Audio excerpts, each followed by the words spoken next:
boys and girls, cardaholics of all ages. Welcome back to Big Al's Cards, and thank you so much for watching. In today's video, we're going to be discussing everything you need to know before you buy 2023 Topps Heritage Baseball. That's right, it's Heritage season, which means it's time for everybody's favorite set building opportunity where you take players of today and put them on an old-time design. So 2023 Heritage will be using the 1974 Topps baseball design. And I actually have a quick picture on another phone. So that's what you're going to be looking at. That is the 1974 design. That's with Riley Green. Everything I'm going to share with you will be on Cardboard Connections website. They're a phenomenal website to get all sorts of information on trading card sets. So with that, let's get started. So there is going to be 400 base cards in the set and an additional 100 cards that are the high numbered short prints. So if you pull a card, and I have this Wander Franco from last year as an example. If you pull a card that is numbered 401 or higher, obviously this Wander's not, but just pretend with me. It's numbered 401 or higher. That is a base short print, averaging about 1 out of every 3 packs. If you're going to complete the entire Heritage set, you're going to need those extra 100 cards in order to do so. There are going to be some hobby-only parallels. There are chrome parallels of a lot of different players. So the hobby-only parallels, you got Black Border, which are limited to 50 copies. And then Flip Stock, where if you'll notice on this Wander card here, I'll go ahead and take it out. It's a little bit glossier on the front and then more vintage on the back. A Flip Stock would be the opposite, where it's vintage on the front, glossy on the back. So those are limited to just 5 copies. They are incredibly rare. The chrome parallels, they're going to have the Hot Box Refractor again. Those are purple. Refractor to 574. Black silver to 374, black border to 74, gold border, which is a hobby exclusive, to 5, and superfractors. So to give you an example, here's a Giancarlo Stanton green refractor from last year. Based on the checklist, it doesn't look like they're doing this again, which I really like the green personally. But it just takes that same card and puts it in a more chrome design. There are also different variations. You got minis numbered to 100, image variations, black and white image variations, error variations, name position swaps, nickname variations. There's all sorts of different variations. And typically what they've done in the last several years is they would mark it over here somewhere that it would be some kind of variation. You might see the word image, you might see error, you might see nickname, or something to that effect that signifies it's an error card. So for example, I think with Wander last year, and I could be wrong on this, I think the error didn't have the color behind the little shortstop back there. So if you didn't notice that right away, you would then flip it over and see the word error right there, and you'd realize you had one of the rare error variations. In terms of inserts, you have baseball flashbacks, which highlights 1974 season, new age performers, news flashbacks, so headlines from 1974, then and now, which shows players of today and yesterday. So very commonly seen inserts in Heritage, doesn't really change much. In retail, we're going to have exclusive Decal Edge minis, numbered to 200 copies. So a Decal Edge would be kind of like when you have like a little pattern up top, looks like a ticket almost. Those are what you're going to be looking for a retail exclusive insert. Autographs in Heritage are on card. They call it the Real One autograph. Those are typically in blue ink. Really hard to hit out of Heritage. You're only guaranteed a relic in a Heritage hobby box. You could hit an auto, and they are a little bit harder to hit. There are also special edition, which are signed in red ink, and they're hand numbered to the year that they're replicating Heritage. So this year, numbered to 74. They do have dual autos, triple autos, relics, relic autos, dual relics, all sorts. Actually, even some interesting ones. They have 1974 mint with coins and 1974 stamps with actual stamps from 1974. In terms of the box topper, if you get a hobby box, then you're going to have 1974 50 or oversized cards. Autographs are there as well. Puzzle cards, Decal Edge baseball. So there's all sorts of different things that you can chase in Heritage. In a hobby box, you got 24 packs, 9 cards per pack, 1 relic or autograph per box. Again, it is a lot more common to get a relic than it is an autograph. Blasters should have 8 packs per box, 9 cards per pack.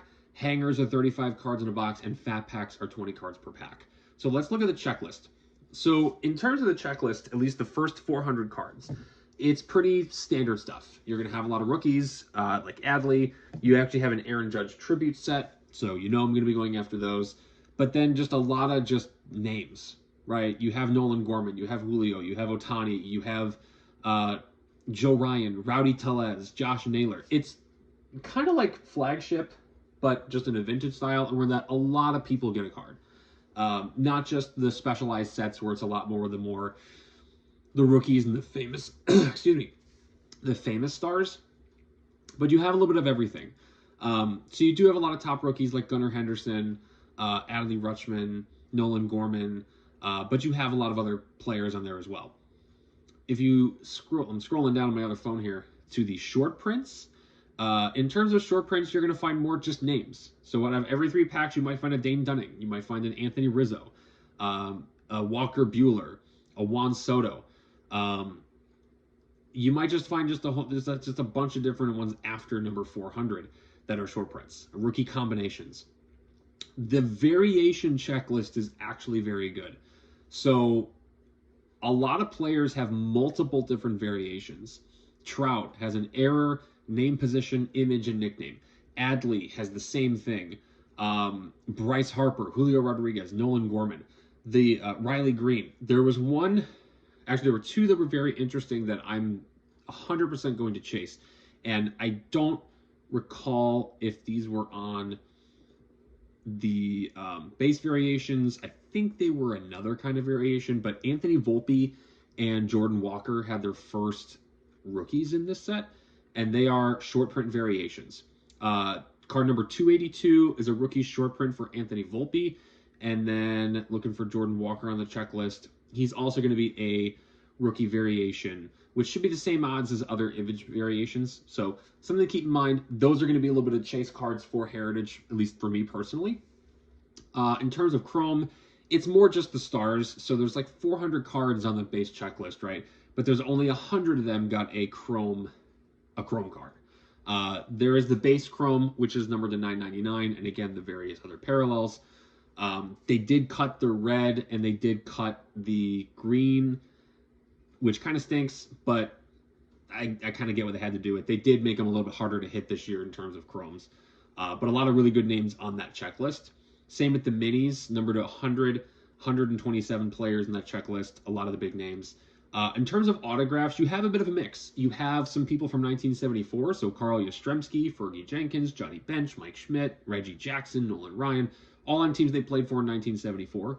But then you have modern players, Adley Rutschman, Anthony Rizzo, Brett Batty, let's see who else is on here. Carlton Fisk, he's not today. He's not from 74, though. Christopher Morel, Christian Yelich, Eloy Jimenez, Gunnar Henderson, let's see, Jim Palmer, Julio Rodriguez, Kyle Schwarber in his Phillies uniform, Lou Bob, Michael Harris, Mike Trout, of course, Nolan Gorman, Pete Alonso, Acuna, Torkelson, Vlad Jr. So a lot of really good names in the checklist of autos, a lot of not so great names in the checklist of autos. So, you know, it's kind of a mixed bag, right? Dual autos, you got Soto and Acuna, Steve Garvey, Jeff Burrows, Blyleven and Jim Catt, Rutschman and Gunnar Henderson. That'll be a sick card to chase. Triple autos, Soto, Vladdy, and Acuna, Judge, Harper, Trout, Dwight Evans, Yastrzemski, and Fisk, which looks really cool as well. And then they have cut autos as well. Al Kaline, Frank Robinson, Hank Aaron, Joe Morgan, Ron Santo. But then some celebrities, John Lennon, Lucille Ball, Olivia Newton-John, Richard Nixon, Ray Liotta, Burt Reynolds, Elvis, which I 110% want that one. Relics, nobody really ever chases after those, but pretty standard stuff. You're going to find a mix of current players and some veterans on there. So when you look at the odds that they posted on Topps.com in terms of Heritage, it seems that retail hangers definitely seem to be the way to go if you don't buy a hobby box. Hobby boxes are kind of a mixed bag. If you're going to hit a relic, you better hope that you hit something in your variations. Otherwise, it's not really a huge, profitable rip. This is more of a rip for set builders. Personally, I love the fat packs and the hangers. That's probably the way that I'm going to go. Might buy a blaster to see if I can hit a hot box. But otherwise, for me, hangers and fat packs are the way to go. I think it's definitely a buy if you love Heritage, if you love the 1974 design, and if you love just things to chase. There's all sorts of fun cards in Heritage. I think it's a fun buy. If you don't like Heritage, then don't buy it, and that's totally okay. This is just me letting you know, hey, I like Heritage. Here's the information about it. Based on the information, I've made a decision that I'm going to buy it. I think it's, again, a fun rip. It's something that typically does tend to sit in terms of retail, unless it's like the first week, because the resale value typically isn't as high as Chrome or Flagship or things like that. But the Heritage autos do tend to do well because they are a little bit harder to hit. So keep that in mind as you're going searching. You shouldn't expect to hit a mega hit every time you open Heritage. As a matter of fact, it's probably going to be really hard to recoup a lot of the money back if you buy a ton of Heritage. But it's a really fun set to rip, especially if you're a set builder. Heritage is always a classic every single year. So that is everything you need to know about 2023 Topps Heritage, which releases today, May 24th. Let me know if you guys are going to pick up any. If you find any, good luck. Happy ripping. Please leave a like, subscribe, stay tuned for more videos, and until next time, bye-bye.